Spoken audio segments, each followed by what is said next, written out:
my name is Schauer. I live here in Reading. I'm 20 years old and I've been an IHSS worker for 3 years. I became an IHSS worker right after I graduated high school to care for my best friend who I met in high school, who was born with a disability and uses a wheelchair.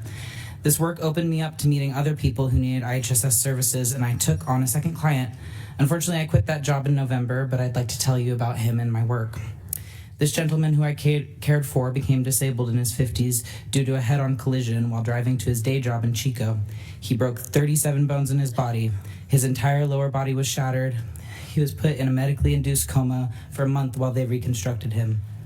Because of this, he required a lot of care services, like cooking, cleaning, getting out of bed, using the bathroom, cleaning his wounds, and more. Things I was never trained for at 17 years old. But he had no family here, and I became the only person around to help him.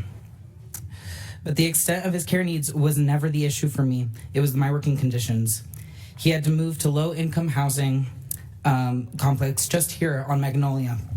The building has several health and safety hazards, including mold, roach, and bedbug infestations and flooding.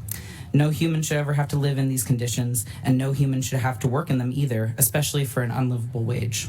But I showed up because he needed me, because that's what IHSS workers do. I quit because I can't live on $18.50 an hour. I had to get a different second job that pays more. Most people quit because $18.50 an hour is not enough incentive to work in those conditions. Disabled people suffer, people here suffer, people living 3 streets over suffer because you guys pay us only $18.50 an hour.